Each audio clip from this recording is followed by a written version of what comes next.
നമുക്ക് ഒരു പുതിയ വർഷത്തിലേക്ക് പ്രവേശിക്കാൻ അള്ളാഹു ആഫിയത്തും ആരോഗ്യമൊക്കെ നമുക്ക് സമ്മാനിച്ചു. അള്ളാഹുവേ, സാധുക്കളായ ഞങ്ങൾക്ക് അത് നിലനിർത്തി തരണേ റഹ്മാനെ. ഒരുപാട് വർഷം നിന്റെ ത്വഅത്തിലായി ജീവിക്കാൻ ഞങ്ങൾക്കൊക്കെ തൗഫീഖ് നൽകണേ അല്ലാഹ്.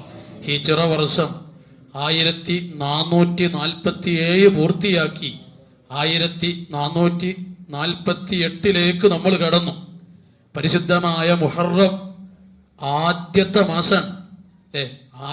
മാസമാണ് മുഹറം. ഇത് ഈ ഡേറ്റും കൃത്യമായ വിവരങ്ങളൊക്കെ നമ്മുടെ മക്കൾക്ക് പറഞ്ഞു കൊടുക്കണം. അറബി ഡേറ്റ് എന്ന് ചിലപ്പോൾ എല്ലാവർക്കും അറിഞ്ഞോണമെന്നില്ല. കല്യാണത്തിന് നിക്കാഹിനൊക്കെ ഇപ്പൊ നോക്കുള്ളൂ. ഇപ്പൊ 1448 വർഷത്തിലാണ് ഹിജ്റ നമ്മൾ ഉള്ളത്. മുഹറം 1ാമത്തെ മാസമാണ്. കഴിഞ്ഞ ദുൽഹിജ്ജയാണ് അവസാനത്തെ മാസം. മുഹറമിന് മഹത്തുണ്ട് എന്നതിൽ നമുക്കാർക്കും തർക്കമില്ല. കാലങ്ങളോളം ചെറിയ കുട്ടികളാകുമ്പോൾ തന്നെ മഹത്വങ്ങൾ കേട്ട് മനസ്സിലാക്കിയവരാണ്. അതുകൊണ്ട് തന്നെ പിറ കണ്ടത് മുതൽ, കഴിഞ്ഞ ചൊവ്വാഴ്ച അസ്തമിച്ച് പിറ കണ്ടത് മുതൽ നമ്മൾ ഇബാദത്തുമായി ചെലവഴിച്ചിട്ടുണ്ട്. ഇന്ന് മുഹറം 3. അള്ളാഹു ചെയ്ത അമലുകളൊക്കെ കബൂലാക്കട്ടെ. മാറ്റി വെച്ചിട്ടുണ്ടെങ്കിൽ അത് ഒന്ന് ആവേശത്തോടുകൂടെ ഏറ്റെടുക്കാൻ അള്ളാഹു തൗഫീഖ് നൽകട്ടെ. മുത്തുനബിയോട് സ്വഹാബത്ത് ചോദിക്കുന്നുണ്ട്, നബിയെ, അയ്യുസിയാമി ബഅദ ശഹ്രി റമളാൻ, റമളാന് കഴിഞ്ഞാൽ നോമ്പ് നോൽക്കാൻ പറ്റിയ ഒരു മാസം ഏതാണ്? അവിടെ റസൂല പറഞ്ഞു കൊടുത്തത് സിയാമു ശഹ്റുല്ലാഹിൽ മുഹറം, ശഹ്റുല്ലാഹി മുഹറമാണ് ഏറ്റവും നല്ലത്. മുഹറം മാസമാണ് നോമ്പ് നോൽക്കാൻ നല്ലത് റമളാൻ കഴിഞ്ഞാൽ എന്ന് റസൂല പഠിപ്പിച്ചു കൊടുക്കുന്നുണ്ട്.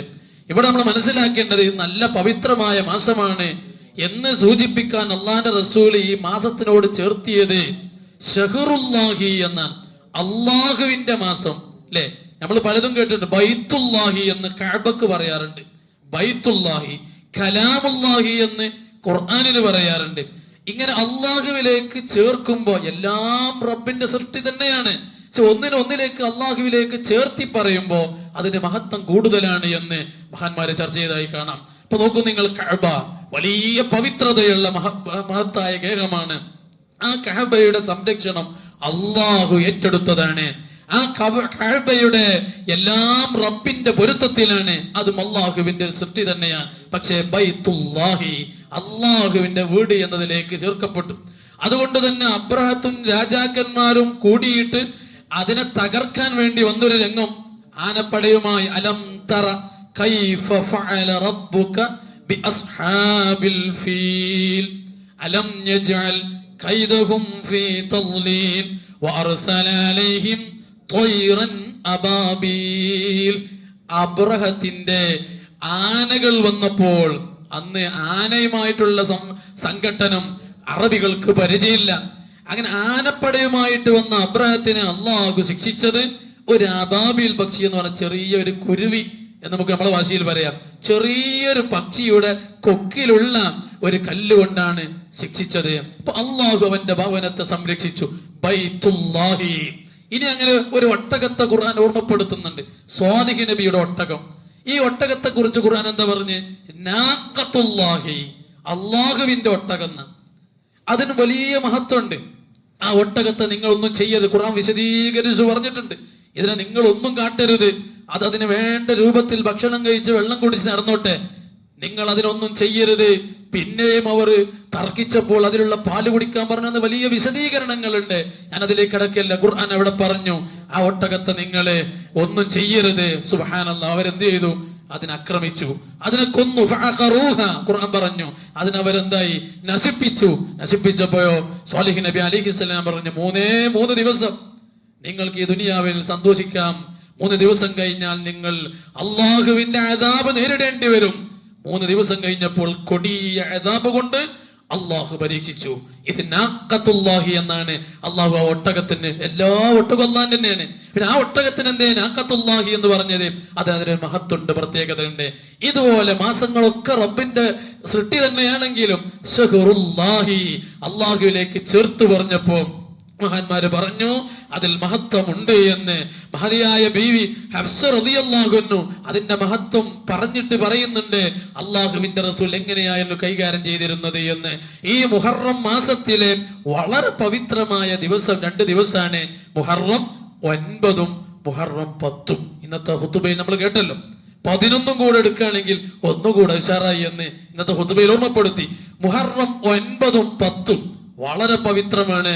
മഹദിയായ ഹഫ്സ ബീവി പറയാണ്, അള്ളാന്റെ റസൂലിന്റെ ജീവിതത്തിൽ 4 കാര്യത്തിന് റസൂൽ അല്ലാത്ത ശ്രദ്ധ കൊടുക്കുന്നത് ഞാൻ കണ്ടിട്ടുണ്ട്. അതിലൊന്ന് സിയാമു ആശുറാ, ആശുറാന്റെ നോമ്പിന്, മുഹറം 10ന്റെ നോമ്പിന് റസൂൽ ഗൗരവം കാണിക്കുമായിരുന്നു. ആ നോമ്പ് കൊണ്ട് കിട്ടുന്നത് എന്താണ്? കഴിഞ്ഞുപോയ കാലത്തെ പാപങ്ങളൊക്കെ അള്ളാഹു നമുക്ക് പുറത്തു തരും. അള്ളാഹു തൗഫീഖ് നൽകട്ടെ. ആ മുഹറം 9ഉം 10ഉം ചില്ലറയല്ല, പവിത്രമായ ദിവസങ്ങളാണ്. നമ്മൾ നേരത്തെ കണക്ക് കൂട്ടിയിട്ട് അടുത്ത വെള്ളിയാഴ്ച മുഹറം 10ആണ്, അതിന് മുമ്പത്തെ ആ തലേന്ന് വ്യാഴാഴ്ച മുഹറം 9ആണ്. അപ്പൊ അടുത്ത വെള്ളിയാഴ്ച ജുമാക്ക് വരുന്ന നമ്മളൊക്കെ നോമ്പുകാരായിരിക്കും.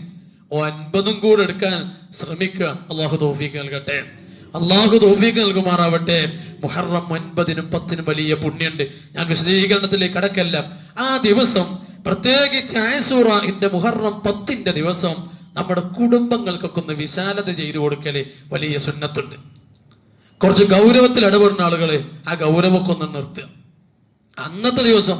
കാരണം എല്ലാ മഹാന്മാർക്ക് ഫത്ഹ് കിട്ടിയ വല്ലാത്ത ആശൂറ എന്ന് പേരിനെ സൂചിപ്പിച്ച് മഹാന്മാർ പറഞ്ഞു 10 മഹത്വങ്ങൾ സംഭവിച്ചതാണ്, അതുകൊണ്ടാണ് ആശൂറ എന്ന പേര് വന്നത് എന്നൊക്കെ പറയുന്നുണ്ട്.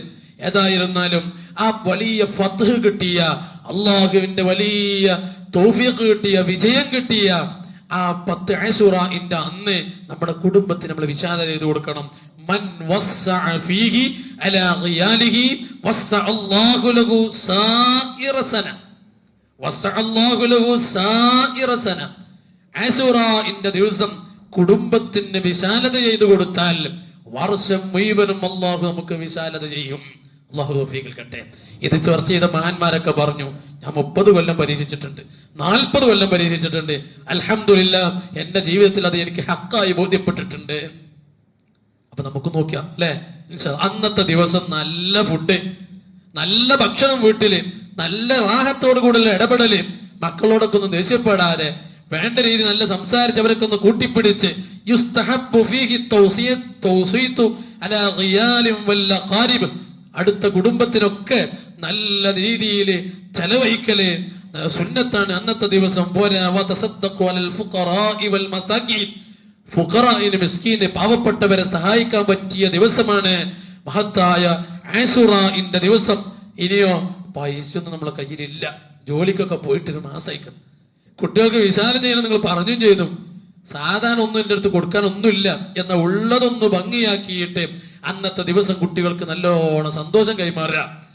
ഫഇല്ലം യജിദ് ശൈഅൻ, ഇനി ഒന്നും എൻ്റെ കയ്യിലില്ല, ഒരവസ്ഥയില്ല, എന്നാൽ ഫൽയുവസ്സി ഖുലുഖഹ്, എന്റെ സ്വഭാവത്തിൽ ഒരു മയപ്പെടും ഉണ്ടാക്കിക്കോ. ആ ഗർവിന്റെ, ദേഷ്യത്തിന്റെ അതൊക്കെ ഒന്ന് മാറ്റി വയുക്കുഫൻ ളുൽമിഹി വലിബുളിഹി, അത് ഓരോന്നും എടുത്തു പറയുന്നുണ്ട്. നിന്റെ ളുൽമും ബുളും ദേഷ്യവും അക്രമൊക്കെ ഒന്ന് മാറ്റിവെച്ച് ആശൂറന്റെ ദിവസമാണെന്നൊരു പരിഗണന നീ ആ ദിവസത്തിന് കൊടുക്കൂ. അല്ലാഹുവേ ഞങ്ങൾക്ക് തൗഫീഖ് നൽകണേ റഹ്മാനെ. മുഹറത്തിന് മൊത്തം വലിയ പവിത്രതയുണ്ട്, പ്രത്യേകിച്ച് 9നും 10നും ഉണ്ട്. ഇതൊക്കെ അറിയുന്നവരാണ് നമ്മൾ. ഇനി ഇതൊക്കെ നമ്മൾ ചെയ്യുന്നുണ്ടോ ഇല്ലേ ഒന്നുകൂടെ നമ്മൾ ഓരോരുത്തർ ആലോചിക്കുക അല്ലെ. മുഹറം 1 മുതൽ 10 വരെ ചെല്ലേണ്ട ദിക്റുകൾ നമ്മുടെ ഏടിലുണ്ട്, മൊബൈലിൽ അതിന്റെ PDF ഉണ്ട്. ഇനി ഇതൊക്കെ ചെയ്യുന്നിടത്താണ് നമുക്ക് നേട്ടം കൈവരിക്കേണ്ടത്. ചെയ്യുന്നിടത്ത് നമ്മൾ താല്പര്യരായി മുന്നോട്ട് വരണം. അള്ളാഹു നമുക്ക് തൗഫീഖ് നൽകുമാറാവട്ടെ. പടച്ച റബ്ബേ, സാധുക്കളായ ഞങ്ങൾ ഈ പവിത്രമായ മാസത്തിൽ പ്രവേശിച്ചതു മുതൽ ചെയ്ത എല്ലാ നന്മകളും കുറ്റമറ്റ രീതിയിൽ നിന്ന് ഞങ്ങളിൽ നിന്ന് കബൂലാക്കണേ റഹ്മാനെ. ഈ മാസത്തിന് നീ എന്തെല്ലാം നേട്ടങ്ങൾ കൽപ്പിച്ചിട്ടുണ്ടോ അതെല്ലാം ഞങ്ങൾക്ക് നീ നൽകണേ റഹ്മാനെ. വിജയികൾ ഞങ്ങളെ നീ ഉൾപ്പെടുത്തണേ അല്ലാഹ്, വിജയികൾ ഞങ്ങൾ നീ ഉൾപ്പെടുത്തണേ അല്ലാഹ്. കഴിഞ്ഞ മുഹറമിൽ ഞങ്ങളോട് കൂടെയുള്ള എത്രയോ ആളുകൾ ഇന്ന് 6 അടി മണ്ണിലാണ്.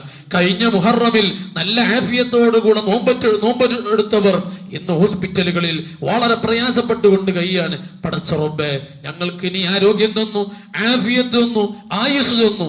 ഈ ആയുസിനെയും ഈ ആഫിയത്തിനെയും ഈ ആരോഗ്യത്തെയും ഈ സമ്പത്തിനെയും എല്ലാത്തിനെയും നിനക്ക് വേണ്ടി ചെലവഴിക്കാനുള്ള ഒരു നല്ല മനസ്സു ഞങ്ങൾക്ക് നൽകണേ അല്ലാഹ്. നല്ല മനസ്സു നൽകണേ റഹ്മാനെ, നല്ല മനസ്സു ഞങ്ങൾക്ക് നൽകണേ റഹ്മാനെ. ഞങ്ങളെ ഹതഭാഗ്യരിൽ പെടുത്തല്ല റബ്ബേ. ദുനിയാവിന്റെ പിന്നാലെ പോയി എല്ലാം നഷ്ടപ്പെടുത്തുന്നവരിൽ ഞങ്ങളെ പെടുത്തല്ല റഹ്മാനെ. അല്ലാഹുവേ, ആഫിയത്തുള്ള ദീർഘ ആയുസ് നിന്റെ ത്വഅത്തിലായി നൽകണേ അല്ലാഹ്. പടച്ച റബ്ബേ, റാഹത്ത് നൽകണേ റഹ്മാനെ. ഈ സ്ഥാപനവുമായി സഹായിക്കുന്ന സഹകരിക്കുന്ന എത്രയോ ആളുകൾ, അവർക്കൊക്കെ നീ ഖൈർ പ്രദാനം ചെയ്യണേ അല്ലാഹ്. ഞങ്ങൾ നിസ്കരിക്കുന്ന നിസ്കാരം കുറ്റമറ്റ രീതിയിൽ ഇഖ്ലാസുള്ളതാക്കണേ റഹ്മാനെ. റിയാഇന്റെ പ്രവർത്തനങ്ങളാക്കല്ല റബ്ബേ. ആഖിബത്ത് നന്നാക്കി തരണേ അല്ലാഹ്. ഞങ്ങളിൽ നിന്ന് മരണപ്പെട്ടു പോയവരുണ്ട്, ഞങ്ങൾ വല്ലാതെ സ്നേഹിച്ച് ഞങ്ങളെ പോറ്റു വളർത്തിയ ഞങ്ങളെ മാതാപിതാക്കൾ പടച്ചുറപ്പേ 6 അടി മണ്ണിലാണ് ഉള്ളത്. അതുപോലെ ഞങ്ങൾ ഉസ്താദുമാരിൽ പലരും 6 അടി മണ്ണിലാണ്. ഈ ഖബർസ്ഥാനിൽ അന്തിയുറങ്ങുന്നവർ എല്ലാവരിലേക്കും പടച്ചുറപ്പേ ഞങ്ങൾ ചെയ്യുന്ന നന്മകളുടെ മിസ്റുതവാബിന് നീ എത്തിച്ചു കൊടുക്കണേ അല്ലാഹ്. ആ ഖബറുകളെ നീ സ്വർഗ്ഗാക്കി കൊടുക്കണേ റഹ്മാനെ.